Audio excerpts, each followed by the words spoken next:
Good evening and welcome to the Online Darts Live Lounge review of the day for the 2024 Paddy Power World Darts Championships.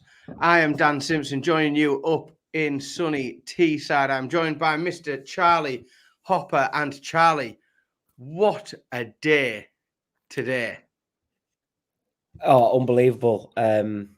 Unbelievable, Dan. I think the beauty of today was probably the unpredictability of it all, really, and just how the games ebbed and flowed throughout the day. And that's what you want, don't you? You want to be gripped by a full two sessions, and today was just unbelievable.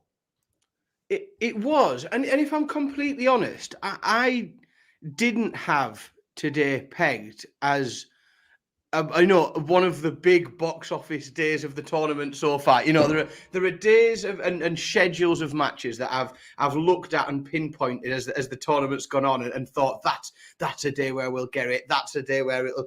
I didn't really predict that today, but by God, did we get everything really that darts can offer in a day. We saw some unbelievable drama. We saw some huge comebacks.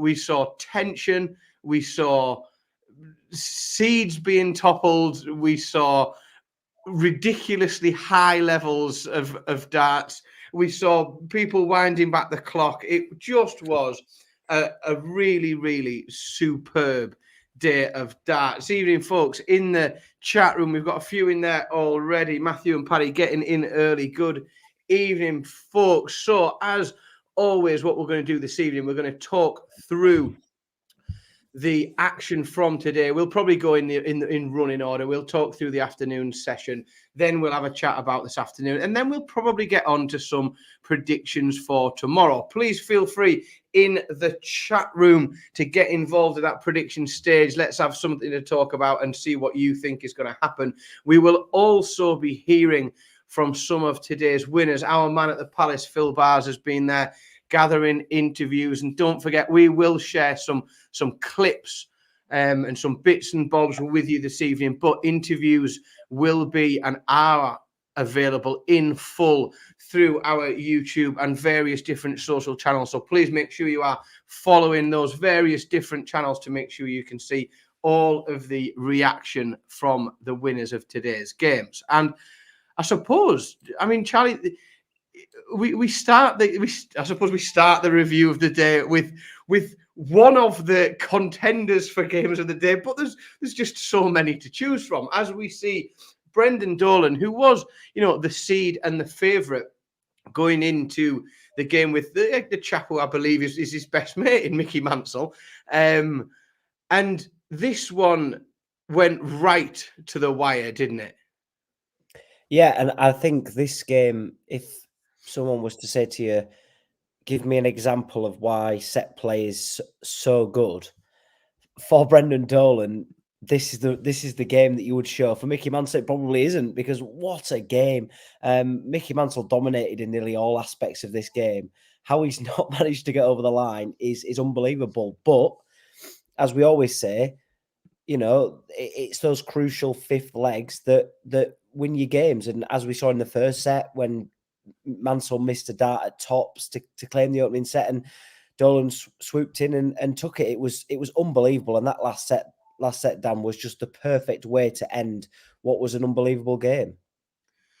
Yeah, and you make an interesting point there when you say that Mickey Mansell dominated in all elements of the game, and if for the statisticians in the chat room, I know there are people that pay far more attention to it than I do.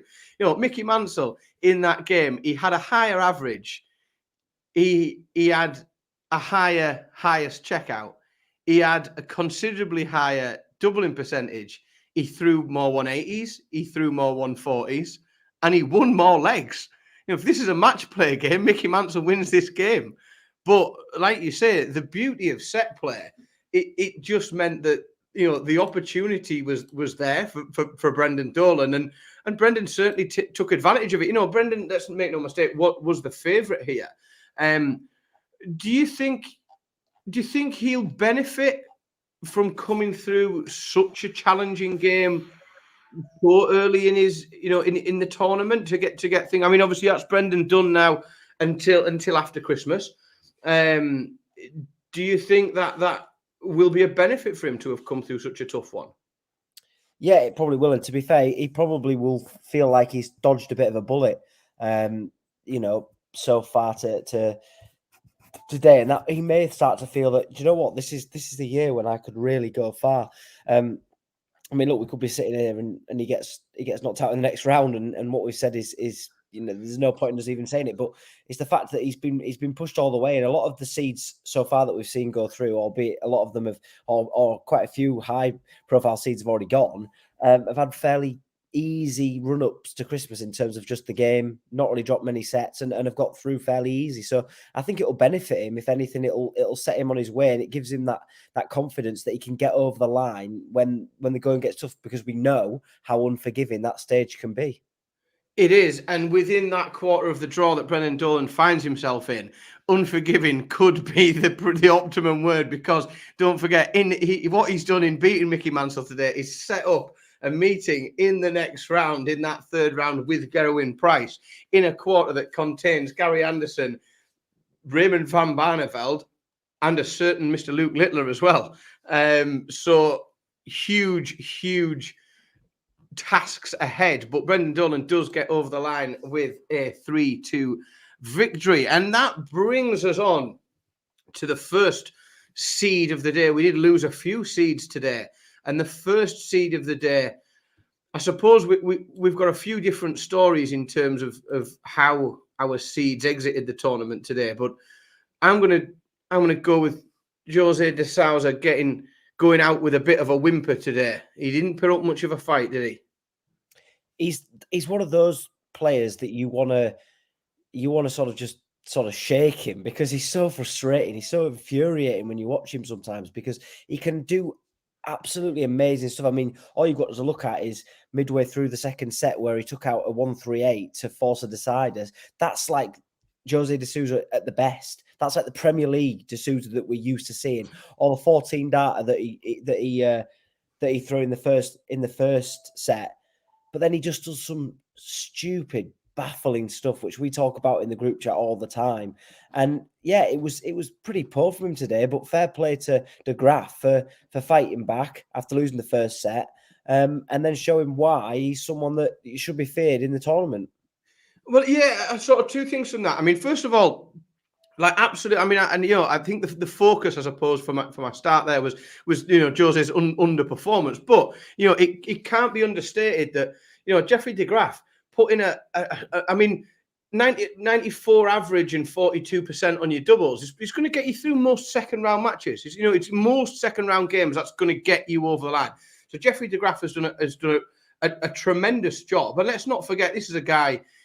He's not qualified. He's not playing on the Pro Tour. He's not qualified. He is an outsider.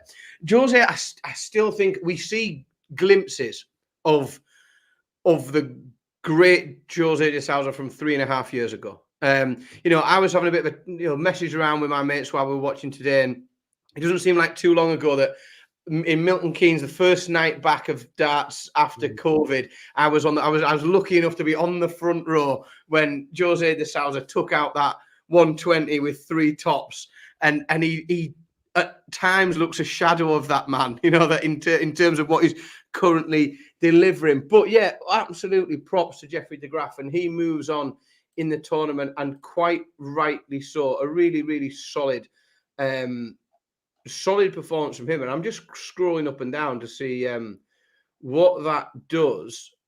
Oh, and I tell you what it does do is, in another very, very heavily loaded quarter, it sets up a meeting with the number 8 seed, Rob Cross, who in reality is probably realistically ranked slightly higher than number 8, if we were to be honest about where we think the seedings lie.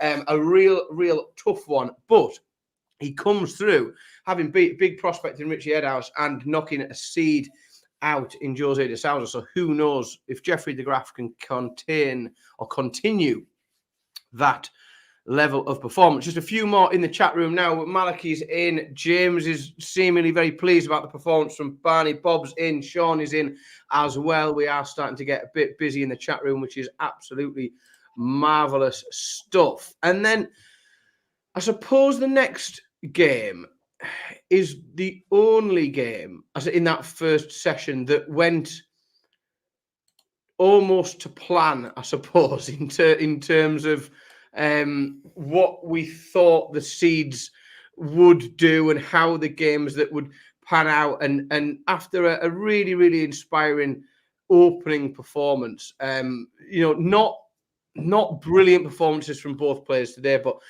a professional performance, I think, from Ratajski, and Jamie Hughes just didn't manage to carry that form from the first game, did he?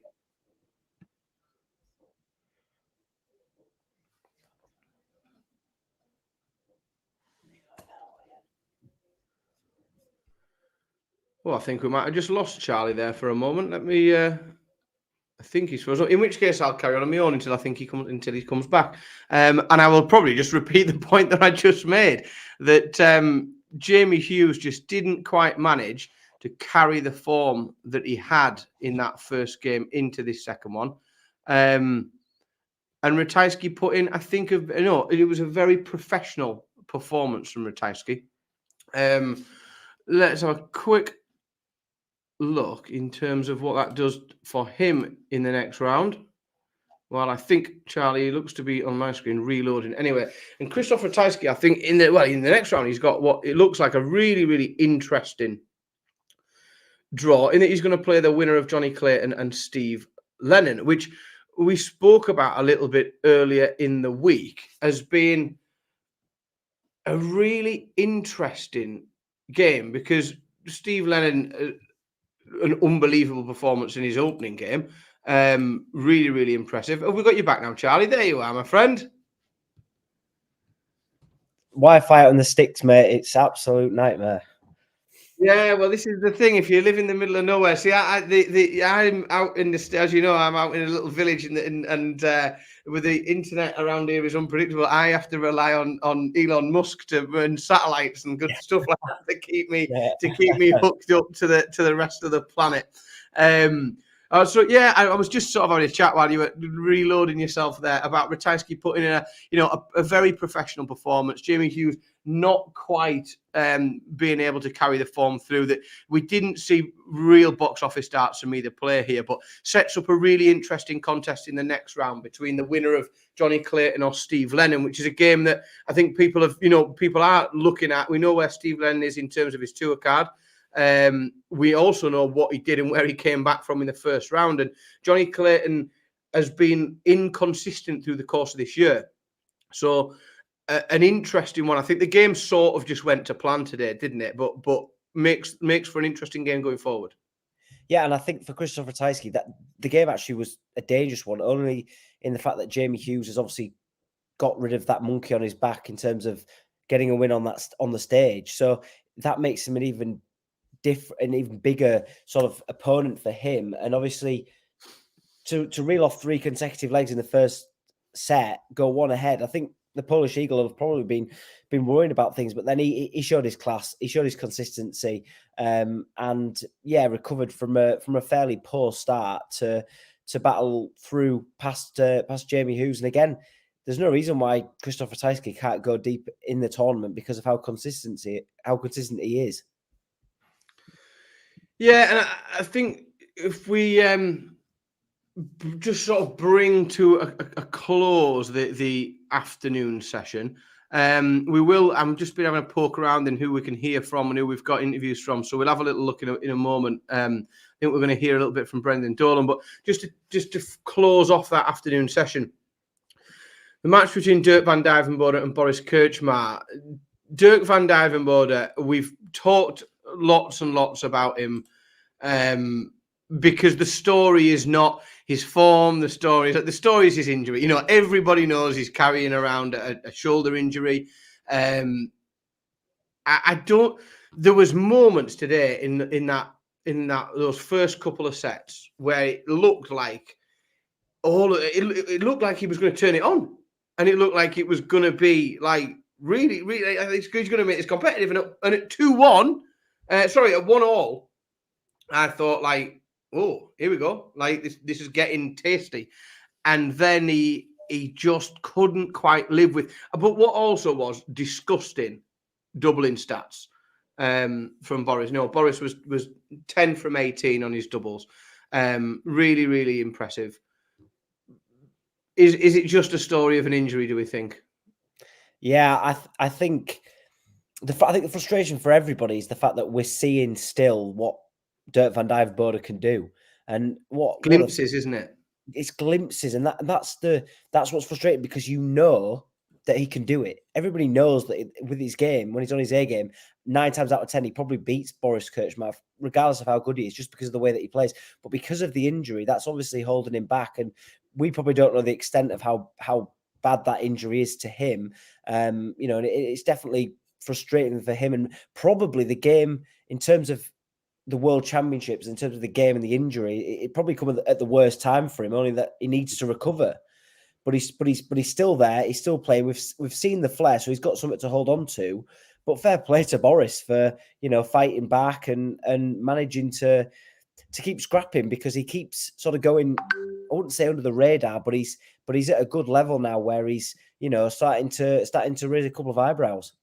It is, and let's not forget, I think Boris was the last man to qualify, wasn't he? I think in those qualification spots at the right at the very end, he was the last name on the list for this World Championships, and he finds himself in a third round match against Gary Anderson. Now, that's obviously a big game. It's a big game, and Gary Anderson is a big player to play. But the world's your oyster for Boris, isn't it? Because he wasn't supposed to be there. He qualified at the last attempt, and there he is. Right, let's have a little listen. We've got a couple of clips in from the afternoon session. Let's have a listen first of all to Brendan Dolan. Oh, I do. I love playing against Gezi. He brings a lot more to the sport. So he does. He's different, and he's fiery. But he's only fiery when he's throwing. I've always made a statement that he does what he does on the hockey when it's his time on the hockey. And he's never done it outside his time. He's never, when I put my foot to the hockey, once he's walked behind me, never done it, so he's never tried to do it, and he's never tried to put me off, so Gezi is doing what he wants to do for himself, for no one else, and that I have no problem with. Yeah, so very much, I suppose, good sign. Brendan Dolan very much looking ahead in that interview, looking ahead to his meeting after Christmas with Gezi Price. We'll also hear a few words now from Mr. Krzysztof Ratajski. I feel I play one of the best darts. Not in this match. There wasn't. It wasn't a game. But I won, so I'm happy from this. But I think now I'm in really good disposition to play a game. Yeah, I think it almost sort of echoed what we both said. It wasn't his A game, a professional performance, got through it, and that's the most important thing. The most important thing is getting through that first match for him, not the first round, the second round, but his first game, coming back after Christmas and getting properly into the tournament, and then seeing where things go from there. Right, it's time to look at the afternoon session, and goodness me, it's got to be, in terms of entertainment value, I had all sorts to do because it was the first game, and everyone knows I've got 3 kids, and there's chaos going on. The kids are running around, and I'm trying to cook some tea, and I'm trying to do everything else, and it's all busy in this house. And I kept finding myself, the tea got burnt, the kids aren't getting looked at, because this is just an unbelievable performance from Florian Hemple, and I think more so because it wasn't a complete implosion really from Dimitri Vandenberg. Dimitri Vandenberg did not have a stinker. He looked fairly safe at 2-0 up. The missed match starts, you sort of thought, well, yeah, he's 2-0 up. I know he's mismatched starts, but he'll get more. Like at the time, I don't think he or anyone else was worried. And then that was one of the best comebacks, early stage, that quickness, because we've seen comebacks over the longer format and, later in the tournament, and players have dipped and the pendulum swings. Whereas it wasn't like a pendulum swung. It was like Florian Hemple got hold of the pendulum and just threw it through the window. Like he just absolutely went bananas. And what a comeback that was, Charlie. I think it's probably, the comeback was unbelievable, but I think it was made even bigger because of the implications that it had on Hemple's career. Yeah, I'm not saying it's a career-defining moment in terms of like if he didn't win this game, then he would never get his tour card back. But what I'm saying is, it's the fact that it's kept his tour card it's unbelievable. And at 2-0 down, I just saw one winner, and that was obviously Dimitri. But yeah, that was a stunning fight back from Hemple. And when you actually look at the implications and the pressure that will have been on him, I mean, you've got to look at that 1-5-1 to stay in the game. That is just that's game defining, isn't it? That's tide turning. Absolutely unbelievable performance from him. And yeah, what a way to give yourself another year on the tour. Yeah, Bob's pointed that out in the chat room. That 1-5-1 finish was a huge turning point in the game. Absolutely superb. So it's hard to find enough good, superlatives for how good that was. When you're because let's be honest, Dimitri van den Berg is a big player. Former match player winner, former regular in the Premier League, and to be 2-0 down to a player like that, with your tour card essentially, on the line, because one win from Steve Lennon, one win, that there's people clawing at that. But he was in spot number 64 of 64 going into today. Immediately, bang, straight up to the 59, and away you go. That's his tour card done. Absolutely superb stuff. And we do have a few words from Florian Hemple as well. So we'll put that straight in now. So we'll listen to what Florian made of it all. Yeah, I didn't knew that after the game. I'm to be honest, I'm really happy. One more year on the Pro Tour, no Q School in January. Maybe 1 week in the sun. Thanks, Florian. Thank you very much, Florian. Huge congratulations. Thank you. The final set was your very best. Did you feel that it was like a dagger blow to Dimmy the way you took the fourth set and you had all the momentum going into that final set? Yeah, I had the feeling I can't miss any dart. I had the feeling what I play at the practice dart. I concentrate so many. I tried don't concentrate on the crowd and get my happy place, and I got it. It really measured, wasn't it? I just thought he was absolutely superb today. I've always quite liked Florian Hemple as a player. I think he's good to watch. I quite like. A lot of people aren't big fans of his action, his style. I think it's very watchable. Let's not forget the guy's a multi-sportsman. There's a few of them in darts these days, and a few people that have played other sports to a high level. I think handball was his first sport, and he transitioned over to darts. But yeah, absolutely superb stuff from Florian Hemple. And again, I'm just having a quick refer back because Stephen Bunting and Ryan Joyce Stephen Bunting or Ryan Joyce is Florian Hemple's next opponent. And that, again, that's another game that we've thought is really, really interesting. Stephen Bunting and Ali Pali, absolute mustard. He's played some amazing stuff this year. But Ryan Joyce has had an unbelievable turn of form, and he can just turn it on the big stage this year. So, Florian Hemple is going to look at both of those, and he's going to attack it, isn't he? You've got to assume, you've got to think he's going to take that, and really go at it. Yeah, he will be doing. I think both of the players either player who plays against it'll be an unbelievable task for him. But yeah, again, he'll take a lot of credit and he'll take a lot of heart from his performance, because essentially it was a backs against the wall performance in the fact that he was heading out. His tour card was done. He was going to Q School, wasn't he? That was it. Yeah, that was it. That's the fact. Although that's one of the things. So I think for him now, I wouldn't necessarily say it's a free shot, because that's probably the wrong thing to say. But I think the pressure has gone off Oh, him the now. pressure's gone. He'll be playing. That's it. He's playing without pressure now, isn't He's he? playing with all the freedom in the world. Yeah. So Sean mentioned there he's got a weird throw. I have a theory around it. So I think there are people that are natural dart players. You know, like these people, you know, they're like, you know, the old Gary Anderson story, you know, first time he picked a dart up and he threw a 140. I think Florian's one of these people, and they annoy the life out of all of us. If you know, when you go to school and college, university with people like this, who are, you know, just these natural sportsmen, where like they'll be amazing at football, and then they'll also play for the local rugby team, and then when you try and play pool with them, they'll be amazing at that as well. I think it's just that, you know, like that hand-eye coordination and natural ability to control their own body. But I think that's what it is with Florian. I think that's why he is a multi-sport. I think like Gezi Price, you know, like these people that just have exceptionally good hand-eye coordination and a natural ability to be very, very good at sport. And within that, you'll get unorthodox and almost unnatural looking throws. But I think that's why I quite enjoy watching it. It's a really entertaining prospect.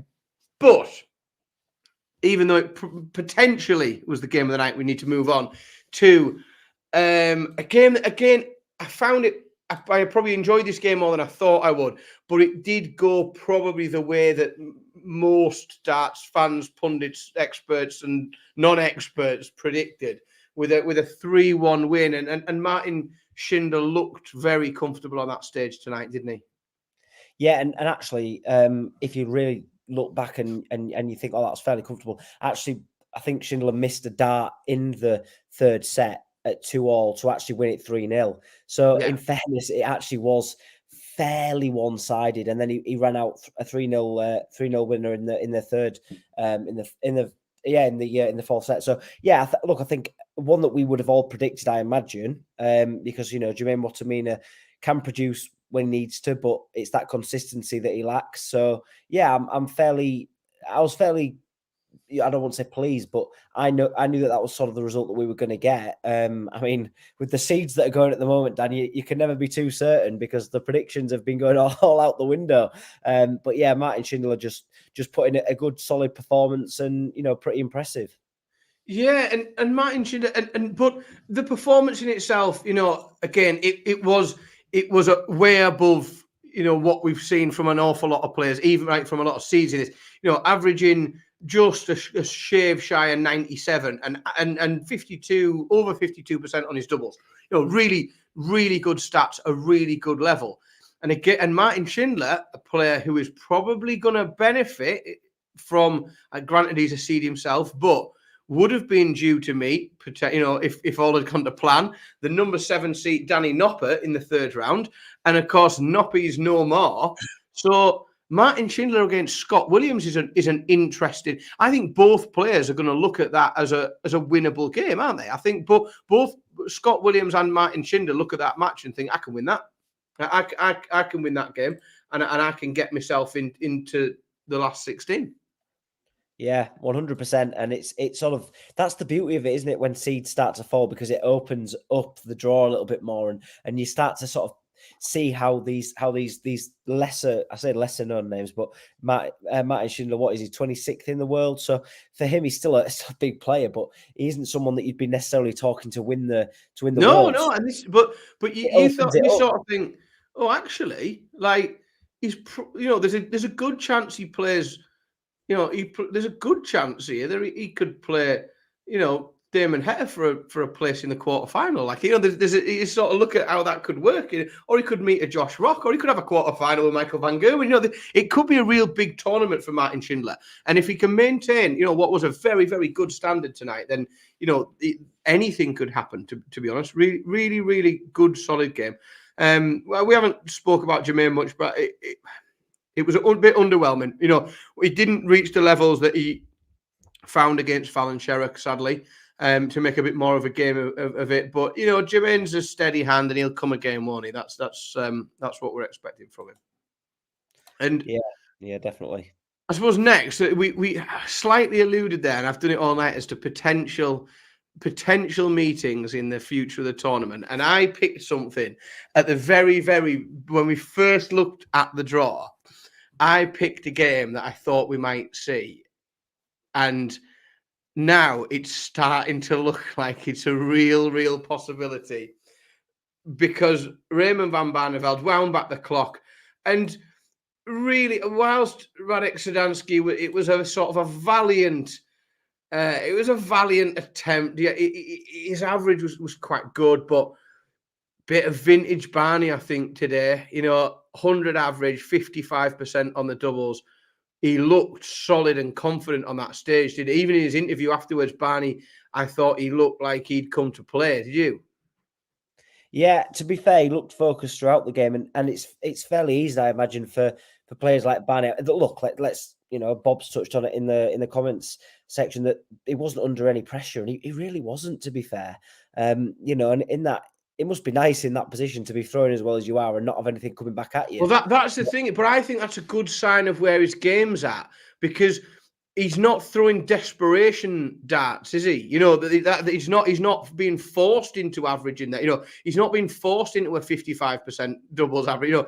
That's just where he's playing almost him against the board, isn't it? That's where his game's at. But I thought it was a really good sign.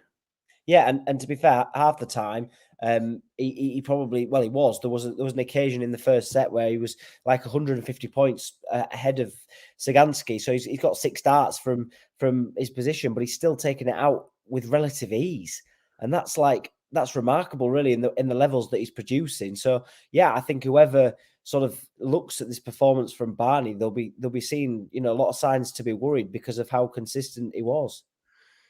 It is, and I suppose just before we hear from Barney, we'll just touch a second on Radek Zdansky. He's coming. He had a good go of it. He'd come through that first game really well, and he didn't underperform today. He couldn't quite keep on the coattails of Barney, and he couldn't quite maintain the level he'd hit earlier. But that is him currently sat 2 positions outside of the green line on the tour card race. So that does put Radek Zdansky back to Q School. So a name that I'm expecting us to be talking about a lot on those Q School streams, which are coming up very soon, and they are my favorite streams of the year. Now let's have a hit. I was about to talk about Barney in the next round and what we could potentially see, but let's hear from the man himself first. Yeah, I believe in that. Only I'm not going to say it, because that's not. Well, I can say respectful, but you can't say this out loud. I know I believe in this. I know I can do this, but like I said earlier, one game at a time, because I qualified for many major tournaments last year and never made it to the second round. So you can't come here and tell Sky or you guys, I'm going to lift the trophy at the end of the week. I believe in it. I know I can do this, but I can't say this, it's not realistic. Sure, why not? Yeah, we all saw Boris Becker one day, when he was 17 years old in Wimbledon. So why not? He's got fantastic equipment. He's got good people around him. Why not? But hey, I'm still there. I'm a troublemaker. Trust me. If I do well and if I can play a really good game, I'm tough to beat. And I believe in myself again. The last 2-3 years, I feel better than ever. And I'm really pleased I can go back to my hotel room tonight and relax a couple of days, and looking forward to my next game. I'm glad that he went there before I did, because, in that bracket, and I'm just talking about what could happen, Raymond van Barneveld could beat Jim Williams. That could happen. I'd give that a more than 50% chance at the minute. Luke Littler could beat Matt Campbell. And I'd give that a more than 50% chance at the minute. Yeah. And what that means is, on the Ali Pali stage at the World Championships, we could see Raymond van Barneveld. There is literally, and I was talking about this earlier in the week, there are potentially, there's like a Venn diagram where there's a tiny little bit where the two cross, which is the unbelievable career of Raymond van Barneveld and what is potentially the unbelievable career of Luke Littler. And that Venn diagram could just cross for one day. That potentially could happen on about the 29th of December, where we could see a 4th round match between Raymond van Barneveld and Luke Littler. And if you don't want that to happen, you are either a close personal family friend of Jim Williams or Matt Campbell, or you don't like that. because for me, that would be absolutely superb. Yeah, just give the people what they want to see. Correct. Yeah, give Dan Simpson what he wants to see. And we must have ticked over to midnight now because the dart scores of the day have flicked over. So we're doing all right actually. We've got one game left, half an hour in. So and now from the heartland of darts up in the northeast of England, I look forward to this game all week. I look forward to this game all year. To be honest, I've looked forward to Chris Dobey playing in the World Championships at Alexandra Palace. He's had a fantastic year, but by God, he had to play some to come through that game, didn't he? This was an absolutely astonishingly good game. Oh, this was an unbelievable game. And in fairness to you, Dan, when I was following this in the last set, I really didn't know which way it was going to go, and that's the beauty, isn't it? When you just 100%. One minute you think, right, this is fine, Dobey sorted it. He's turning the screw in the game, and then back comes Willie O'Connor. It was an unbelievable game, high quality. I mean, I bet it was amazing to watch at the Alexandra Palace because it was such a high quality game.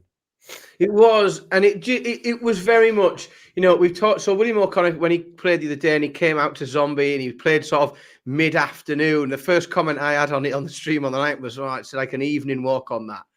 Like that shouldn't be done on mid-afternoon." And today we did. It was the headline game, and it should have been the headline game, and they absolutely delivered. The walk-ons, the whole. I think the spirit in which the game was played. William O'Connor, like you've got to feel for him. It's genuinely like Bob's put in there hard luck. William O'Connor, like it's the hardest of luck because 97 average and 42% on his doubles. Like that is getting you through second round matches.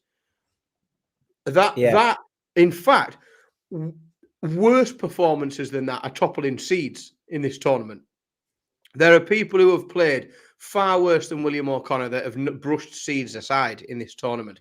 And he has just been really unfortunate in that he's met Chris Dobey, averaging 103, best average he's ever put in on the Ali Pali stage, 10 180s. Chris's doubling wasn't amazing. He had a torrid time on the double 16. He'd missed 7 darts at double 16. When he hit the double 16, when he finally hit the double 16, but he stuck with it, and I think that's. I've talked loads about Chris this year because I'm a massive Chris Dobey fan.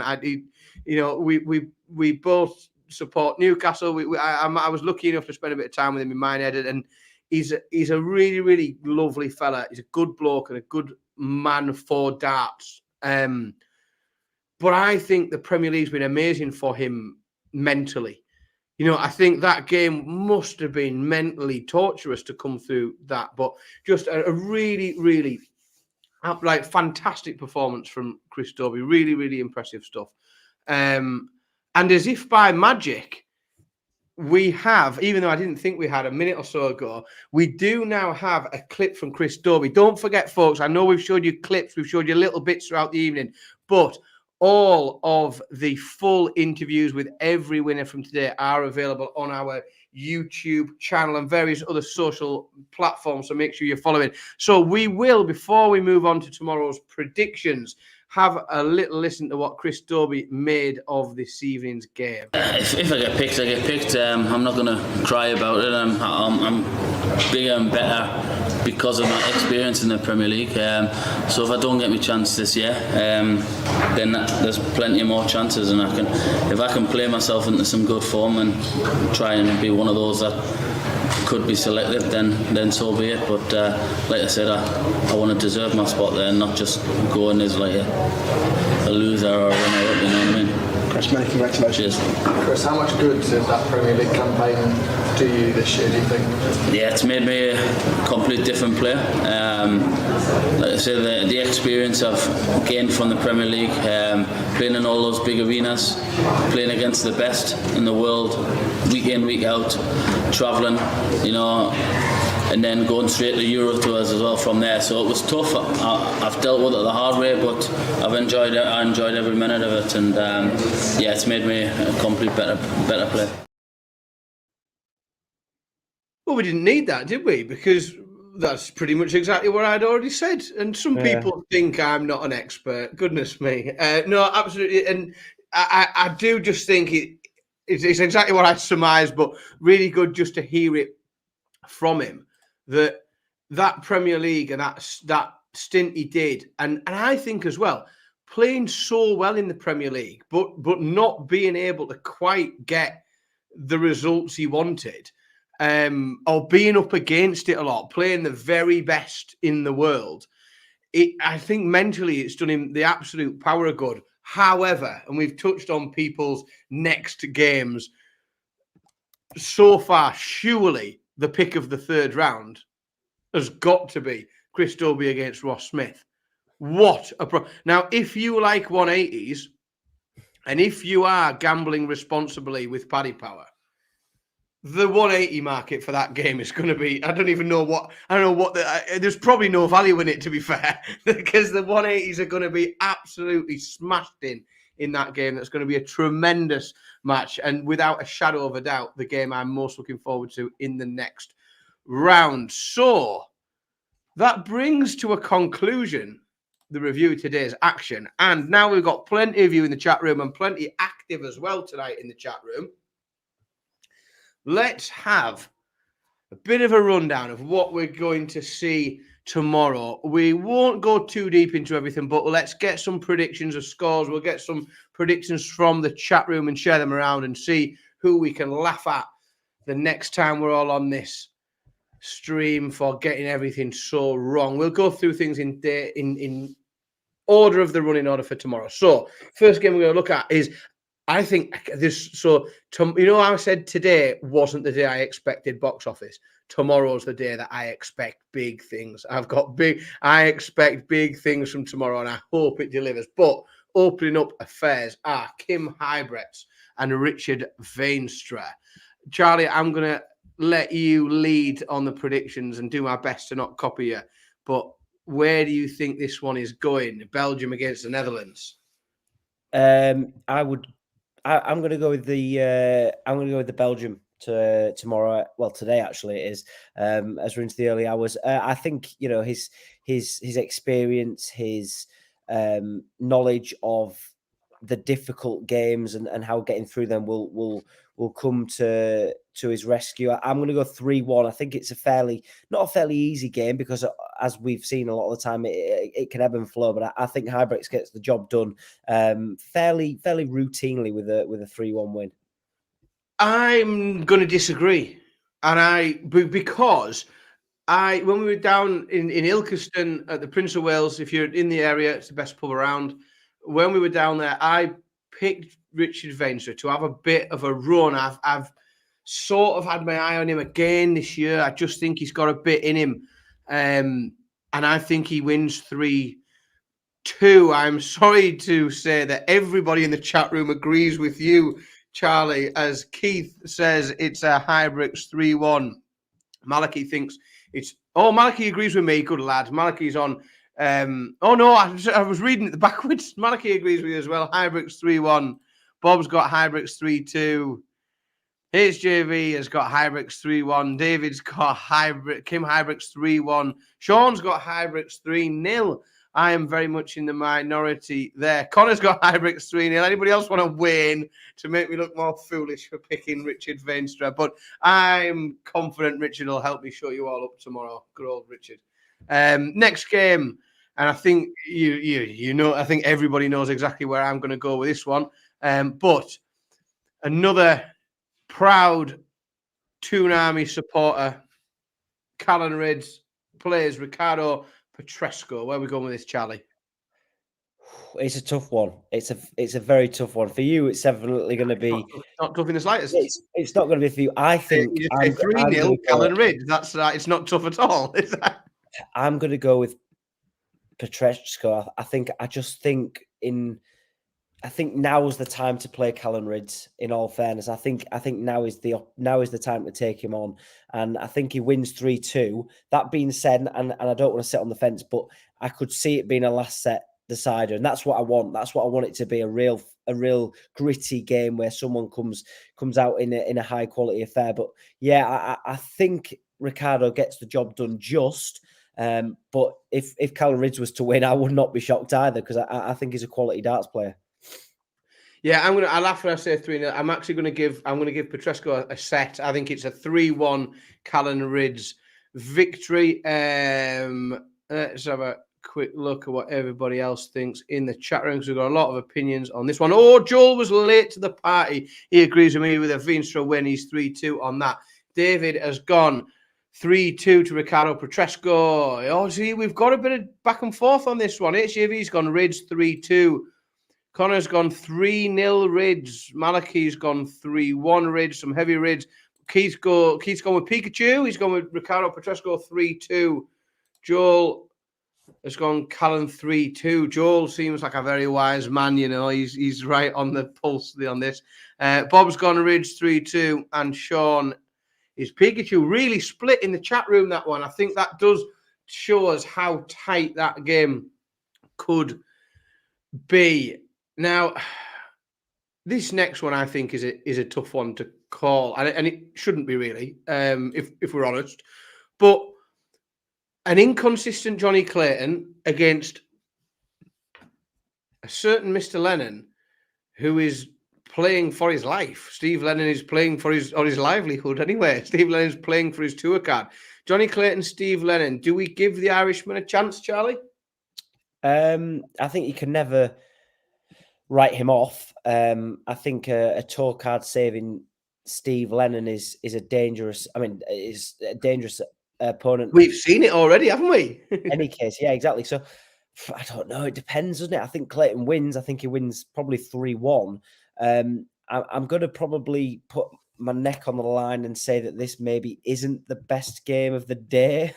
I can't see it being a great game. I imagine it's probably one of those where it's probably both players not playing very well, unless Johnny, completely finds his form, which he may do. I think he'll have far too much for Scuba Steve, but I think that there's no reason why, if Johnny's off it, Steve Lennon cannot fight his way through the game. But I believe that Clayton is the better player. Maybe not at the current moment, Dan, because he's not in great form. But we know that he can turn it up on the stage. The crowd will love him.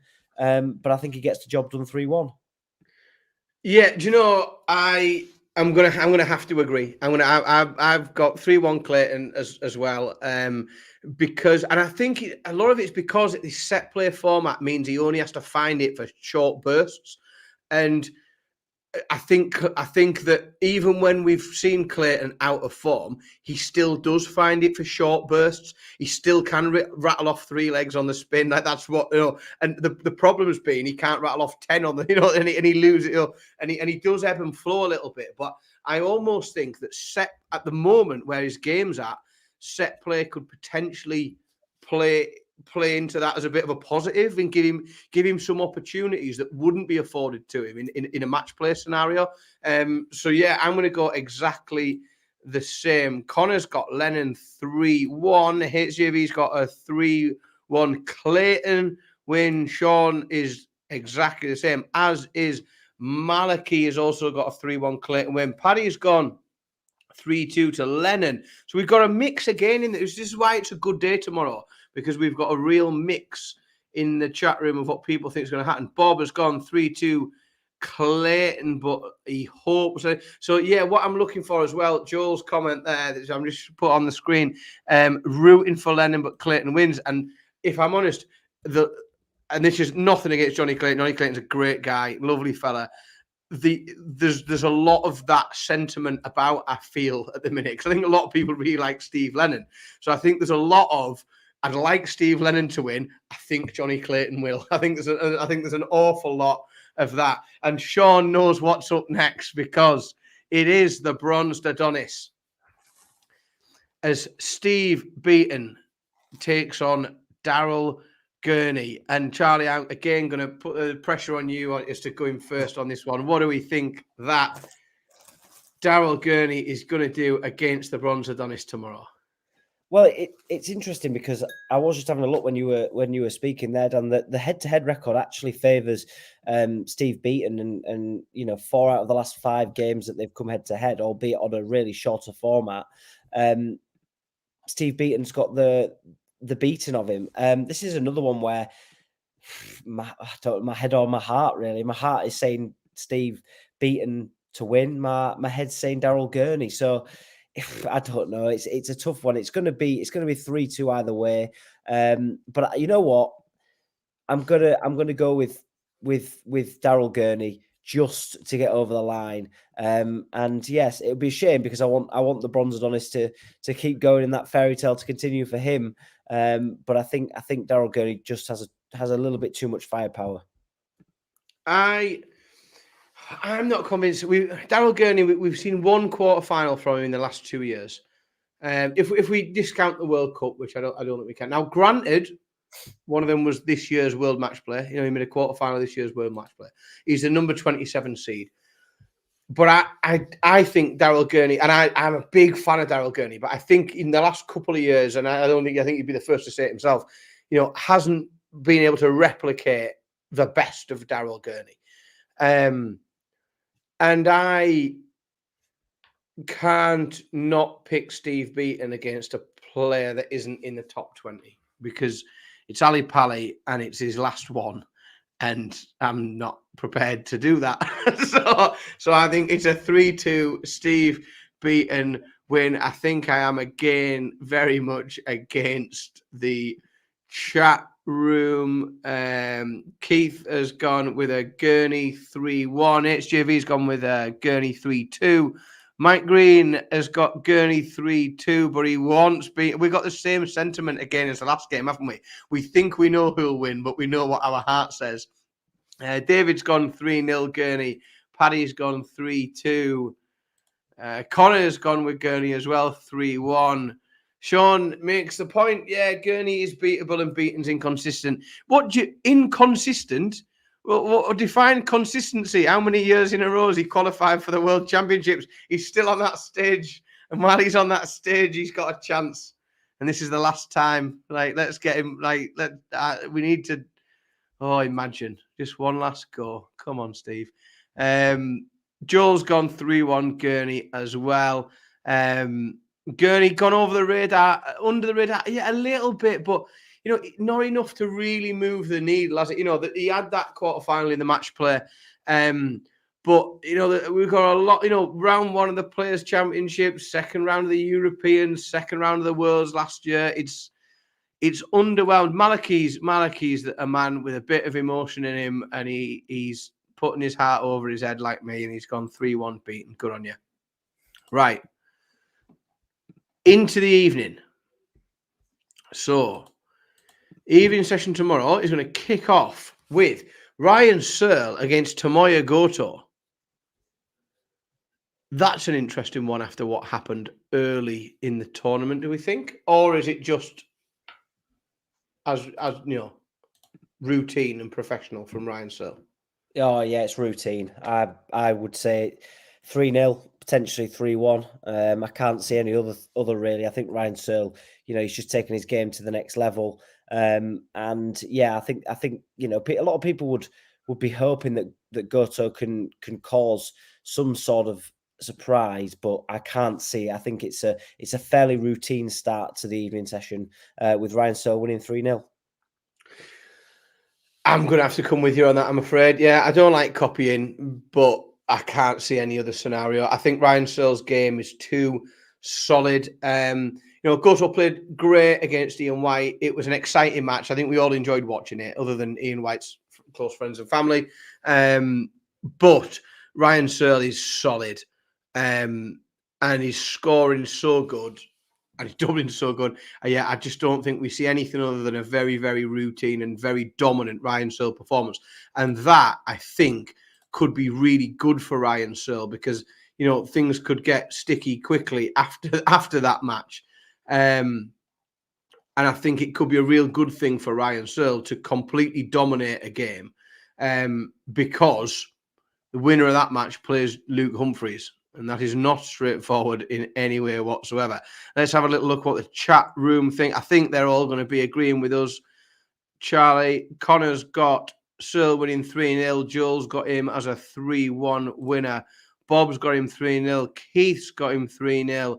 Sean, like Joel, has given him a set. Sean's rooting for every underdog tomorrow. Other than I hope Ricardo Petresco. Rooting against people from Newcastle. And 3-1 Ryan Searle from David. Mike's got Searle 3-0. Malachi's got Searle 3-0 as well, as has HJV, as has Paddy. So I think we all know where that one is going. And if we doesn't, we're all in for a very big shock. Next one, interesting. But again, I think we might see a similar landslide here. Josh Rock against Barry Van Peer. Josh Rock another year on tour, and not quite, like, let's be honest, someone else has took that mantle of exciting new thing, this, you know, exciting new toys to play with. We've got something else newer and more exciting this year. Is Josh Rock going to just fly under the radar without all the media pressure and get the job done, do we think, Charlie? Yeah, I think he wins fairly comfortably. I think 3-1. I think it all depends. I mean, I've seen, especially at the Motor Super Series, Barry Van Peer can absolutely tear his opponents apart. So it really depends probably on what Van Peer turns up, because we know that Josh Rock's B game and C game is probably good enough to beat most people. So yeah, I think he wins 3-1. I think Barry Van Peer will probably put up a good fight at times, but you know, just the energy from Josh Rock and the consistency in terms of scoring will stand him in good stead, and yeah, he'll make it through to the next round. Yeah, I'm going to pick Josh Rock as well. I'm going to go with a 3-0.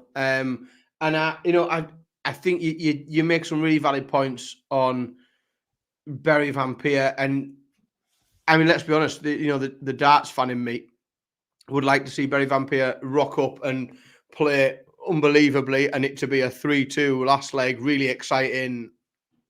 But my brain tells me that Josh Rock will be quite excited to turn up here. He's also, let's be honest, in a stable of really good stable of darts players. You know, he's got people around him that are there, but he's in there with Rob Cross, with friend of the show John O'Shea, with Scotty Williams as well, who's had a brilliant opening to the tournament. I think he's coming in this absolutely full of it and ready to tear it up. And because of that, I'm going 3-0 to Josh Rock. Sean's gone, oh, that's you what, it's a bit. I think they've all gone with us, but it's tighter than I've got it. Sean's gone Rock 3-2. Mike Green has got Rock winning 3-2 as well. Malachi's got a 3-1. Joel's got a 3-1. Keith's got a 3-2. David's got a 3-2. Preston, good evening, Preston. I've not seen you in the chat room yet tonight. Apologies if I've missed anything you put in previously. Bob's got a 3-2 as well. Connor and HJV both following me with a 3-0 Josh Rock victory. Either way, I think I'm excited to see these games tomorrow. I'm very much looking forward to tomorrow evening. There's a potential clash with the boxing, which is potentially going to pull some casual viewers away tomorrow. But there is some very, very box office darts available for those that want to watch it. Now, we've spoken about this already. I know there was some chat in the chat room. I know Sean and a few others were talking about both of these players earlier on, but then Bunting against Joyce. How this game isn't on last, I do not know, because why is this not the main event? Ryan Joyce has been superb for parts of this year. Stephen Bunting is, I mean, bloody Stephen Bunting, isn't he? So I don't know, I think 12 months ago, this isn't a hard pick, is it, Charlie? I think No. 12 months ago, and I like you know me, I weight everything on Northeast Darts players. Like I waste a fortune betting on them, and gamble responsibly. But 12 months ago, I just go bunting 3-0. But I think this is a really interesting game now. I want it to be an interesting game. I can't see it being. Maybe it's one of those that we want it to be a classic, and you hope it's going to be a classic, and it just doesn't turn out to be. Stephen Bunting, as you touched on down at the start of the show, is different gravy on that stage. It's just something about that stage that gets him, that produces best. I think he wins 3-1. I think, Ryan Joyce, what a quality player, and we know he can produce the goods when he needs to. But Stephen Bunting, the Ali Pali stage, he's just a different beast altogether. I think he wins 3-1. And I reckon it's a decent game, but Stephen Bunting just proving a little bit too strong. Yeah, it pains me to do this, and it generally a small part of me dies inside every time I pick someone to beat a Northeast Darts player. But Stephen Bunting, in terms of the year he's had this year, obviously we know he was a quarter finalist last year, semi-finalist on the same stage 2 years ago. But just this year, quarterfinals of the Worlds, semi-finals at the Grand Slam, quarterfinals of the Players Championship. The most important part I think about that is you can look at where he because it was like round 2, round 4 when you look at the other majors this year, UK Open, Grand Prix, European Championship, etc. And I think Preston's hit the nail on the head in terms of his new darts working for him. If you look at where Bunting's form is at the last 2 times we've seen tournaments on the television, it's the Grand Slam and the Players' Championship finals, semi-finalists at the Grand Slam, quarter-finalists at the Players' Championship. Ryan Joyce is a brilliant player. I think he's amazing. I love watching him. And he did an amazing job averaging over 100 in his opening round game, dispatching Alex Spellman. And a lot of people picked Alex Spellman to win that game. But it's 3-1 Stephen Bunting, I'm afraid. And I think a decent amount of the chat room. Let's just see where the Bunting starts. Right. Let's have a look, see where everyone's gone. Connor's gone 3-1 Bunting. Bob's gone 3-1 Bunting. Maliki's gone 3-2 Bunting. Joel's gone 3-2 Bunting. Both in crazy for. Yeah, agreed, mate. It could be amazing. Keith's gone Joyce 3-2. Good on you. Like people that predict with their heart. Preston's gone Bunting 3-1. HJV's gone Bunting 3-2. Paddy's gone Joyce 3-1. That's a dominant one. Good. Could be a solid pick if it comes off. Good value in it with our sponsors. Paddy Power. Please gamble responsibly. David Turnbull has gone 3-1 Bunting. Sean's got Joyce going to. Going to a decider. Goodness me. I think everyone's quite excited for that game tomorrow. That's a massive game, and get behind the Toon Army, Keith. I agree. And I do my very best to. I was going to put. It's the only reason why I think my Newcastle shirt is in the wash, which is why I did, because I went for a look through the wardrobe, I couldn't find it because I was. Otherwise, I'd have had it on after Doby's victory this evening. I would have put my Newcastle shirt on, and then the final match tomorrow, bringing us to a conclusion. The main event is the Nathan Aspinall against Rapid Ricky Evans. Now, is it again? I suppose it's again. Are we gonna? What we're asking here is: are we going to see a level from the underdog that we don't expect, or is one of the greatest darts players on the planet just going to go about his business in the second round and get through it? It's just whether Ricky can sustain a level that is good enough to compete against Nathan, which it took Ricky a little bit of time to get into the game in his opening round, and the way that he played. And I think that'll probably be his downfall, is the lack of consistency. So I personally think Nathan Aspinall wins. I'll go 3-1. I'll give Ricky a set, but I can imagine it being fairly straightforward and a routine end to what is hopefully going to be an amazing day. I'm going with an absolute rout for a 3-0 Asp. I think Nathan wins 3-0. We had a great. Ricky played brilliant against Simon Adams in the first round with nothing coming back at him. Like Simon Adams' average was hovering around the Dan Simpson average, a mean average. But I also think Aspinall's looking in that section of the draw, and he's looking at potential games in the next round. He plays the winner of Daryl Gurney and Steve Beaton. And he probably looks at that and thinks, that's not a bad one.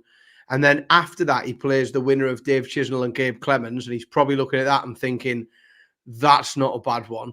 Like, in reality, Aspinall should be breezing to a quarterfinal in that section of the draw. There are absolute nightmares of sections in this World Championships, and somebody has a gift wrapped a section for Nathan Aspinall. So there you go. There is a quarterfinal for you to go to, and I think he's going to come out all guns blazing and win very comfortably 3-0. And I've scrolled up, so I'm going to get some chat room involvement in now, and I think there's a lot of people agreeing. Keith has gone with a 3-1. Malachy has gone 3-0. Sean, just to stick with his pattern, thinks Aspinall's going to win 3-0, but very much wants Evans to win. He wants to see Racked Ricky. Hang on. Put that bottle of wine down, Dan. David's gone 3-1 Aspinall. Joel's gone 3-0 Aspinall. HJV's 3-0 Aspinall. Paddy's 3-0 as well. It's an Asp landslide as Bob also goes 3-2. Sean has gone 9-2. Sean's gone bonkers here. Preston's got the Asp winning 3-1. Connor's got Evans winning 3-0. Go on, Connor. It's always nice when somebody wants to be different. I would love to see, and Bob's right, let's see a fantastic walk-on from Ricky Evans, and let's also see, I think today was the game of the tournament, the day of the tournament so far. Today was absolutely superb. Tomorrow has got an unbelievable amount of potential. I think we could be in for an absolute treat tomorrow. And with that, our time with you all. Thank you very much for your comments in the chat room tonight. There have been loads of you in, really, really active. It makes this show far more fun for both Charlie and I to have a bit of back and forth and some predictions from you all. I've no idea who's going to be on tomorrow. It won't be me because Mrs. Simpson is going out for the evening. I've been put in charge of the children, so I won't be on the stream tomorrow. But thank you all for your involvement tonight. We, as Online Darts, will be back tomorrow. Please remember, all of the interviews from the winners today are available on our YouTube channel and various other social media streams. Thank you all very much. And I won't be back before Christmas, so I will take this opportunity, as it just popped into my head, to wish you all an incredibly Merry Christmas from me, the rest of the Simpson households. Charlie, I'm sure as well, wishes you all a Merry Christmas. Yeah. Have a fantastic one with all of the people that you decide to spend it with, however you spend it. Have a brilliant Christmas, and I will see you next year. But the rest of the team back tomorrow. Good night. Take care.